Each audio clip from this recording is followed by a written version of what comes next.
Now let us start that how to go for a numerical when two finite bodies are interacting with each other. Finite bodies मतलब आपके पास दो bodies होंगी जिनका temperature आपका finite body का temperature होगा. मतलब अगर हीट ट्रांसफर हुआ उस बॉडी से, if heat is going out of the body then its temperature will decrease, और if heat is coming inside the body then its temperature will increase. It is not like that your thermal energy reservoir. Thermal energy reservoirs क्या होते हैं कि उसमें से कितना भी heat निकाल लो या उसको कितना भी हीट दे दो, the temperature of that body और that thermal energy reservoir will remain constant. Right, now let us see that we have to find what is the change of entropy or entropy generation when energy is exchanging between two finite temperature bodies. We have two bodies. Let us say this is body 1, this is body 2. The mass of body 1 is m1, specific heat is c1, and initial temperature is t1, and the body's mass, second body mass is m2, specific heat c2, and temperature t2. Right, and we are assuming that initially T1 is greater than T2. So heat is transferring from this T1 to T2. Heat will flow from this body 1 to body 2. So the temperature of this body 1 will decrease and temperature of this body 2 will increase. Right, अगर यहाँ से heat इस body में जाएगा तो इस body का temperature कम हो जाएगा, इस बॉडी का टेम्परेचर इंक्रीज करेगा, और ये प्रोसेस तब तक जाएगा जब तक इन दोनों बॉडीज का टेम्परेचर सेम नहीं हो जाता. Right, this will be when the bodies will be in equilibrium, when the temperature of these two bodies will be equal. Up to that level this heat will flow. So if you solve for this, then the final equilibrium temperature of these two bodies will be m1 c1 t1 plus m2 c2 t2 divided by m1 c1 plus m2 c2. You have to learn this formula, right? No need for deriving the formula for your GATE exam. In GATE, we have to put this direct formula to find what is the final temperature of these two bodies when they are in equilibrium. After some time, they will be in equilibrium. So let us say if the mass and specific heat of both the bodies are equal. Right, if m1 is equal to m2 and c1 is equal to c2, then the final temperature will be the t1 plus t2 divided by 2. Right, अगर इनका दोनों का मास और specific heat same है तो final temperature आ जाएगा average of t1 plus t2.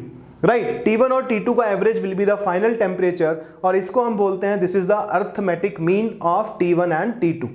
So अगर इस बॉडीज का आप एंट्रोपी जनरेशन निकालेंगे and we are assuming that in this system there is no work produce, हमको कोई काम नहीं मिल रहा है, सिर्फ हीट ट्रांसफर हो रहा है from body 1 to body 2.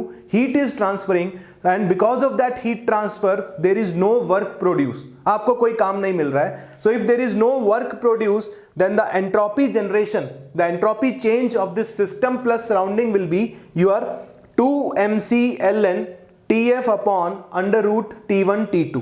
Right, ये फॉर्मूला कब लगेगा? This formula is valid under this condition that if m1 and m2 are equal and c1 and c2 are equal, then only you can use this formula that entropy generation in this case when there is no work produce, आपको कुछ काम नहीं मिला है तो उस time पे पूरा एंट्रोपी जनरेशन होगा आपका 2mc ln Tf upon under root T1 T2. Your final temperature is the arithmetic mean and under root T1 T2 is known as geometric mean.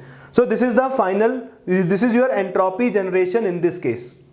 लेकिन अगर हम कहें कि जब हमारा हीट फ्लो हो रहा है फ्रॉम बॉडी 1 टू बॉडी 2, इस हीट की वजह से अगर आपको कुछ काम ले लिया, राइट, हमने कहा कि भाई जितना आपका हीट ट्रांसफर हुआ T1 से T2, उस हीट को आप एक हीट इंजन में लेके जाओ और उस हीट इंजन से आपको कुछ काम मिल सकता है. So we have to find what is the maximum work obtained when the heat is flowing from body 1 to body 2. आपको कितना मैक्सिमम काम मिल सकता है इस हीट की वजह से.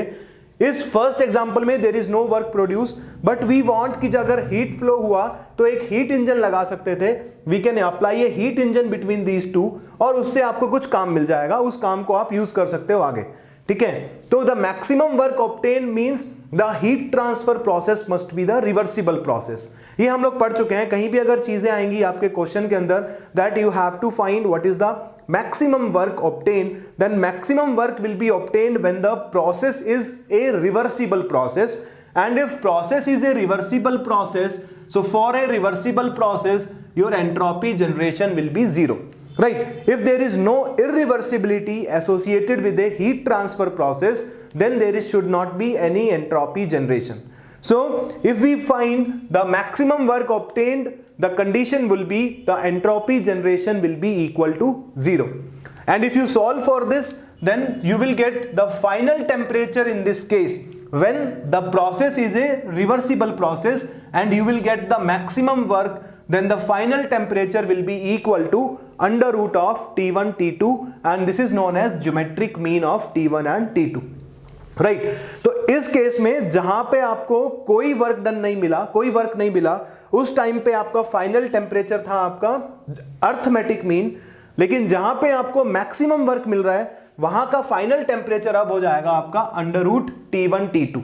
इन दोनों के बीच में अगर एक हीट इंजन लगा देंगे और उससे हमने मैक्सिमम एक रिवर्सिबल हीट इंजन लगाया, तो अब फाइनल टेम्परेचर हो जाएगा आपका under root T1 T2, and maximum work that we can obtain is 2mc into arithmetic mean minus geometric mean, that is T1 plus T2 divided by 2 minus of under root T1 T2. This will be the maximum work which you can get. So this is the way you can solve for the any question for maximum work or for no work. In this case entropy generation is 2mc ln Tf upon under root T1 T2, और इस case में entropy generation would be zero.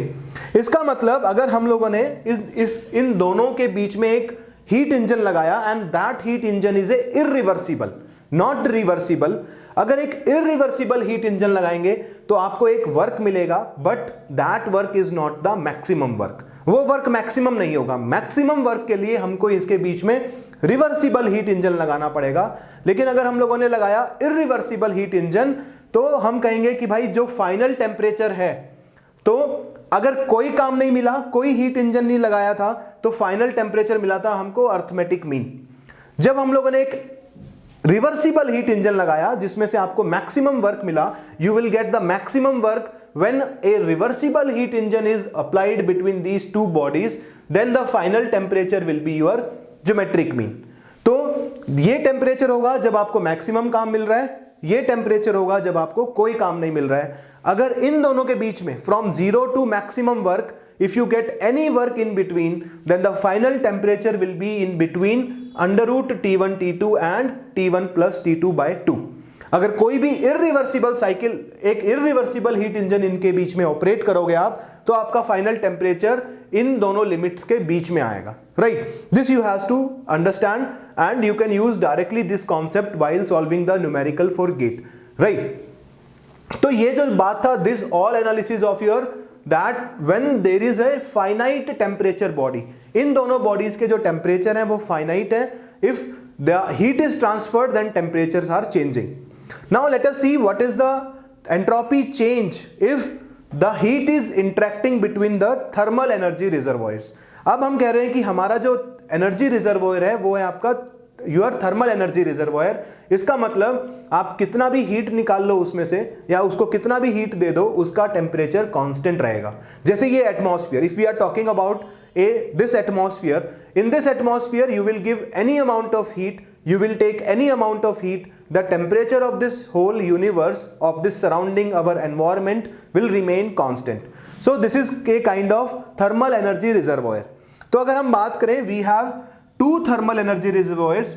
The first thermal energy reservoir is at temperature T1. The second thermal energy reservoir is at temperature T2, and we are saying, let us say T1 is greater than T2. T1 is greater than T2, and from T1 heat supplied to this engine, this is some cycle, this is some heat engine, I am saying this is a heat engine.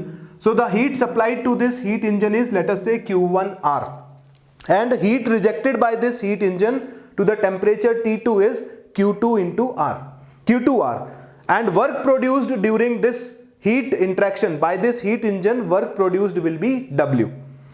So we can say, let us find out what is the entropy change of the universe. So entropy change of the universe is entropy change of the system plus entropy change of the surrounding. So I am taking my system is this one. Let us say our system is this one. Complete is our system. Both these reservoirs and this cycle will be treated as a system and anything outside this will be the surrounding. तो हम लोगों ने इन तीनों को एक साथ मिला के हमने कहा कि भाई हम तो इन तीनों को एक साथ स्टडी करेंगे, तो इन तीनों को मान लिया सिस्टम, इसके बाहर जो भी होगा वो होगा हमारा surrounding.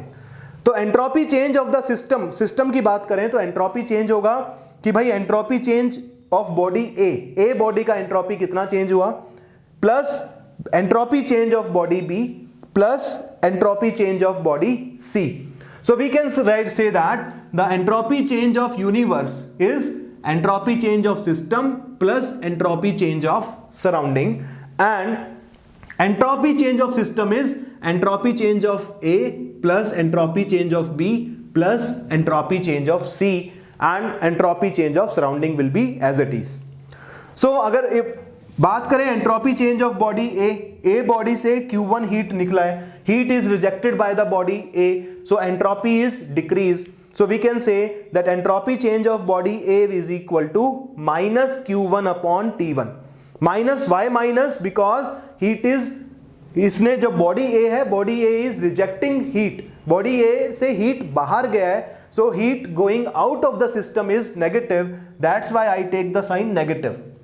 Entropy change of body B is a heat engine or a cycle. As we know that entropy is a property and the change of property in a cycle will be zero, क्योंकि आपका property is a point function that depends upon the initial and final points.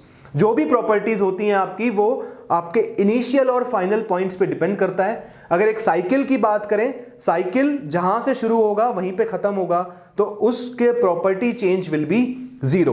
So the entropy change of the body B will be zero because of this heat engine is a cycle. And what is the entropy change of body C?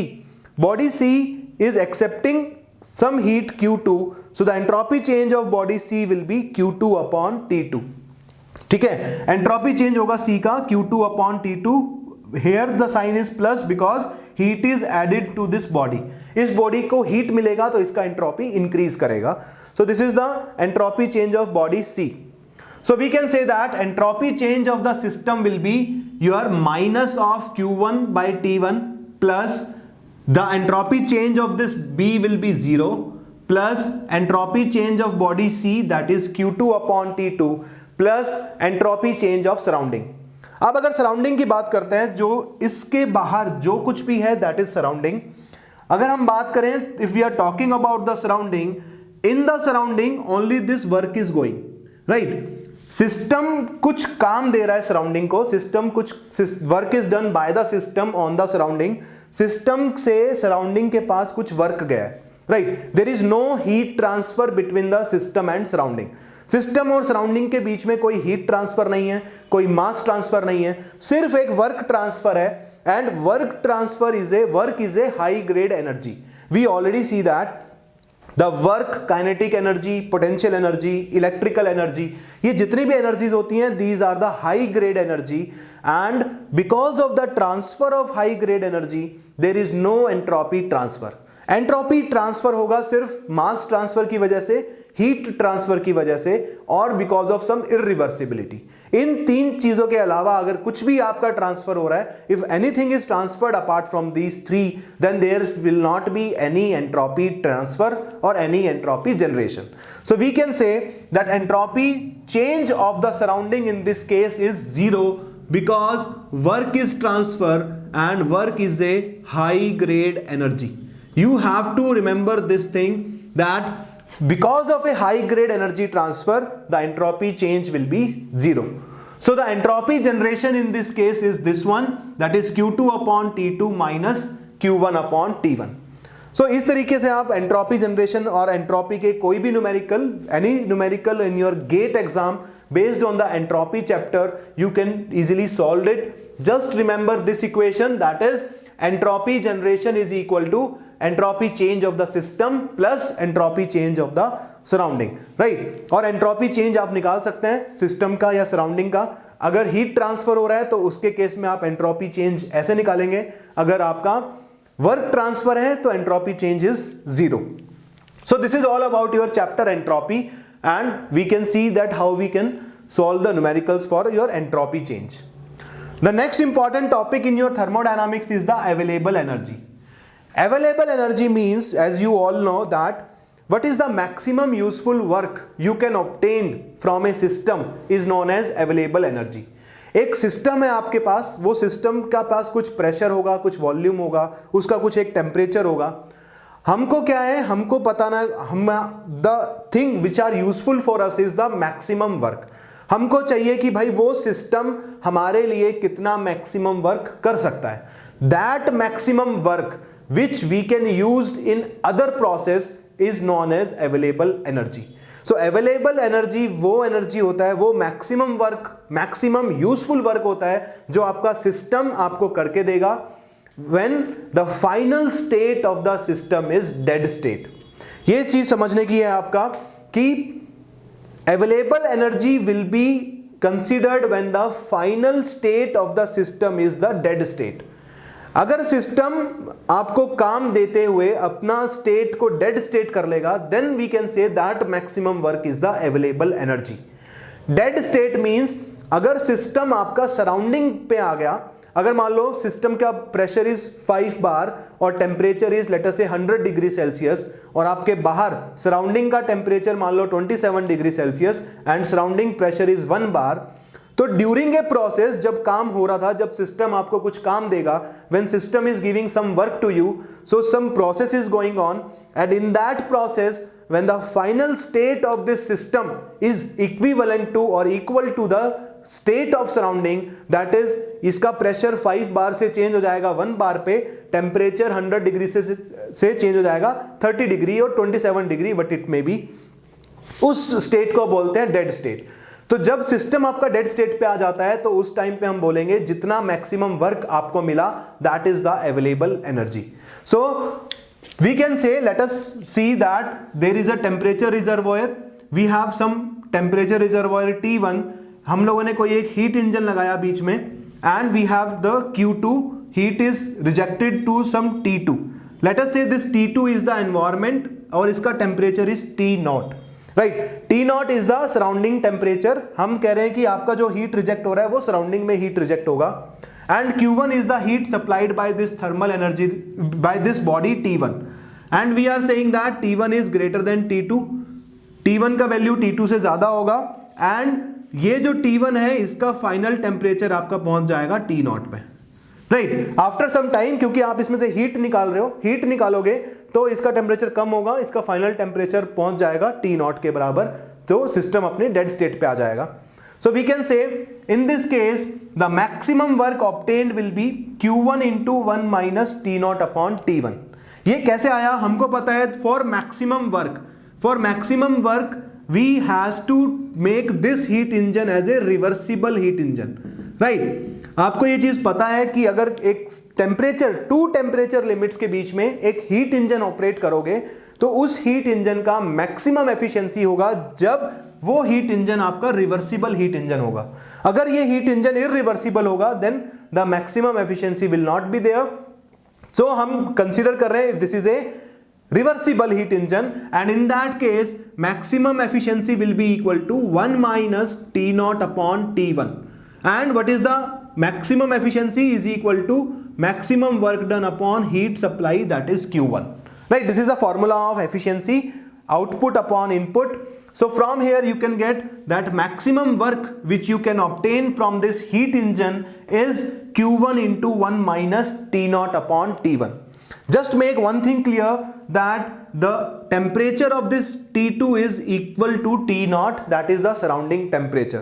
So we can say that this maximum work is the available energy of Q1 at T1. Right? अगर Q1 heat आपका T1 temperature पे है तो उस time पे आपको जो maximum काम मिलेगा that is this one. So available energy is a function of your this temperature T1. आपका अवेलेबल एनर्जी, आपको कितना मैक्सिमम काम मिल सकता है वो डिपेंड करता है कि आपका हीट किस टेम्परेचर पे रखा हुआ है. राइट, हीट से मतलब नहीं है, हो सकता है कि मान लो आपके पास 100 किलो जूल का हीट है, आपने 100 किलो जूल का हीट एक रखा 100 डिग्री सेल्सियस पे और वही हीट आपके पास है 300 डिग्री सेल्सियस पे। हीट का क्वांटिटी मैटर नहीं करता है कि आपके पास हीट कितना है, आपके पास एनर्जी कितना है, that is not the main issue. Main issue is the energy that is available with you is eight which temperature. ये जो टेम्परेचर है T1, because T0 is constant, T0 हमारा कांस्टेंट है, राइट। एनवायरमेंट का temperature आप change नहीं कर सकते हो। Q1 आपका कांस्टेंट है, हीट आपके पास जो पता है आपके पास है वो आपके पास है, that is constant. So this available energy is a function of this temperature T1। जितना कम होगा ये T1, the low this value of the T1 is, the less is your availability. So हम लोग चाहते हैं कि हमारे को ज्यादा से ज्यादा काम मिले। We want that the maximum to maximum we can obtain work from the system. So just we will try to make that heat to be at higher temperature, right. So this is known as available energy of Q1 at temperature T1. So let us find out what happen when the heat will be transferred to a lower temperature, right? So your available energy is decreased. How we can say, suppose we have some heat Q1 which is present at this temperature T1. मान लो ये T1 आपका था 300 degree Celsius, आपके पास कुछ heat available था 300 degree Celsius पे, वहां से आपने हीट को ट्रांसफर कर दिया मान लो 200 डिग्री सेल्सियस पे, right? I transfer this heat to a lower temperature T2, and from this T2 I started running a heat engine that is a reversible heat engine, and this temperature, this thermal energy reservoir temperature is T0. So अब जो heat engine काम कर रहा है वो कर रहा है T2 और T0 के लिए। So Q1 is the heat, जितना हीट T2 के पास आया उतना ही हीट T2 ने इस हीट इंजन को दिया। Same amount of heat is going from T2 to heat engine. So Q1 जो हीट अब हीट इंजन को मिलेगा that is from temperature T2. पहले क्या हो रहा था, पहले हीट इंजन को जो हीट मिल रहा था that is from temperature T1. अब जो हीट इंजन को जो हीट मिलेगा that is from temperature T2 which is less than the temperature T1, right? T1 is more than T2. So अब अगर बात करें available energy at T1, जब आपका हीट T1 के ऊपर था तो आपके पास अवेलेबल एनर्जी था Q1 into 1 minus T0 upon T1। इतना अवेलेबल एनर्जी आपके पास था, लेकिन आपने क्या कर दिया, what you do is you shifted this heat to a lower temperature T2. Now the available energy at T2, we have to find what is the available energy at T2. So at T2 the available energy will be Q1 into 1 minus T0 upon T2. Now if you can see that this available energy is less than the initial available energy, तो क्या हो गया, आपने heat को low temperature पे लेके गए और वहां से एक हीट इंजन रन किया, तो जितना काम आपको मिलना चाहिए था उतना काम आपको नहीं मिला, right. So the decrease in available energy will be equal to Q into 1 upon T2 minus 1 upon T1। ये वाला अवेलेबल एनर्जी ज्यादा होगा, ये वाला अवेलेबल एनर्जी कम होगा, तो this is the decrease of available energy, and available energy is decreased, that means there are some irreversibility associated with it, एक कुछ irreversibility associated है, and then this irreversibility will be equal to, the formula of irreversibility will be equal to T0 into delta S generation, right? Delta S generation, you know how to find the delta S generation. This is delta S of system plus change of entropy of surrounding, and T0 is the ambient temperature. Just make one thing clear, all the things in available energy will be with the reference of ambient temperature T0. So this is how you can solve for the available energy, how you calculate the available energy of a system, what is the decrease of available energy, or you can say increase of unavailable energy, and what is the irreversibility associated with it. That means that for a reversible process, अगर आपका process reversible है, reversible के process है तो entropy generation हो जाएगा zero, तो अगर एंट्रोपी जनरेशन हो जाएगा जीरो तो irreversibility will be zero. So there is no irreversibility associated with a reversible process. अगर प्रोसेस रिवर्सिबल होगा तो कोई इररिवर्सिबिलिटी नहीं होता है, मैक्सिमम वर्क आपको मिलेगा जो कि आपको मिलना चाहिए। सो this is all about your available energy. Stop. Now let us see what is the availability change of a closed system, right? If let us suppose we have a close system, एक close system है हमारे पास जिसका initial pressure is P1, initial volume is V1 and initial temperature is T1, let us say initial entropy is S1 and this system is doing some work W. That work is done by the system on the surrounding. We have some surrounding here that is at pressure P0, volume V0, temperature T0 and entropy S0, right? And I am saying that during this, let us suppose this system is expanding. क्या हो रहा है कि जब आपका pressure, आपका system जब काम कर रहा है तो सिस्टम का वॉल्यूम इंक्रीज कर रहा है, right? So just make one thing very clear here, अगर सिस्टम कंप्रेस करेगा, अगर सिस्टम एक्सपेंड करेगा, we can say if the system is expanding that means surrounding will be compressing, right? क्योंकि भाई टोटल वॉल्यूम तो कांस्टेंट रहने वाला है, आपका जो भी टोटल वॉल्यूम है वो कांस्टेंट रहेगा।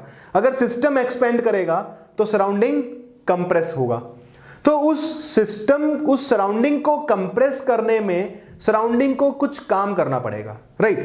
That system has to do some work on the surrounding to compress it, right?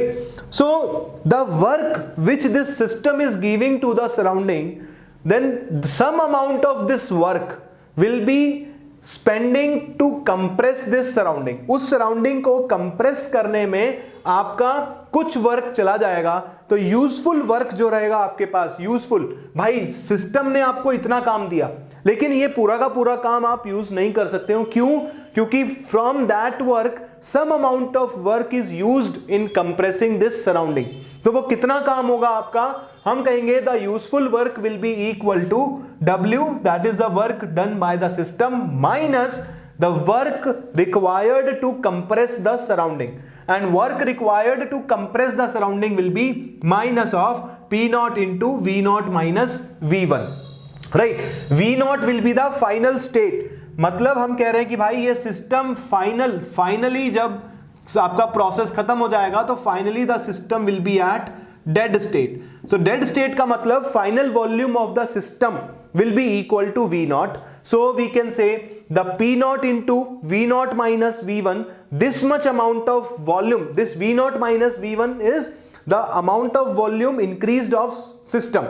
System का वॉल्यूम इतना इंक्रीज कर गया, इसका मतलब सेम वॉल्यूम आपका डिक्रीज करेगा सराउंडिंग का, तो this is the decrease volume of surrounding and pressure is constant, so work required by the surrounding, right, is equal to P0, pressure is constant, P0 into V0 minus V1।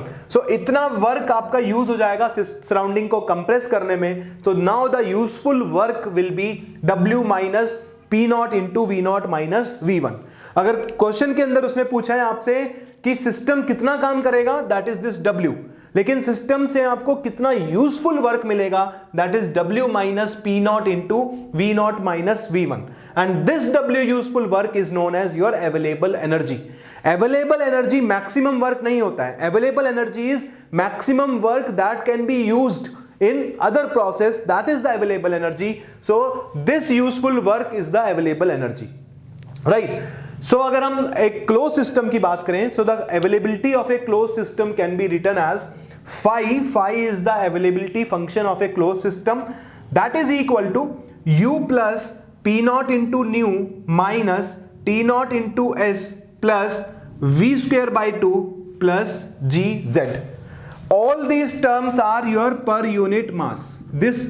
For this you have to make clear, all the terms are per unit mass. This is internal energy, flow work, T0 into S plus kinetic energy if the system is having some kinetic energy, plus if the system is having some potential energy, right? So this is the total your availability associated with a closed system. And if we can say that, let us say initially the system is at P1, is at state 1, and finally the system is at state naught. Naught means the state of surrounding. So the maximum work which you can get, or the available energy of this closed system, will be equal to phi1 minus phi naught. Phi1 is the availability at the initial point minus phi naught is the availability at the final point, that is the dead state. So while with the help of this formula you can calculate what is the maximum available energy you can get from this closed system. Similarly, if you have an open system, if there is a mass transfer is there, so in an open system the availability function will be psi is equal to h minus t naught s plus v square by 2 plus gz. All the terms are per unit mass. All the terms here are per unit mass. You have to make sure that the units will be correct in your question. So the maximum work obtained with this, let us say initially the open system is at state 1 and finally the open system will be at dead state, that is the state of surrounding. So the maximum work obtained will be equal to psi 1 minus psi naught. This is the available energy associated with this open system. So this is the way you can solve for any problem on availability and any problem on the thermodynamics. This 2-hour session will be the just to make sure that you will revise the each and every concept of thermodynamics in less than 2 hours, so that you will be able to imbibe the concept and how to use the formulas. Formula को कैसे use करना है, क्या क्या assumptions लगती हैं हर फॉर्मूले के लिए, अगर assumptions valid नहीं है तो वो कैसे आपको क्वेश्चन आगे बढ़ाना है. All this is all about that. So this is the thermodynamics for you.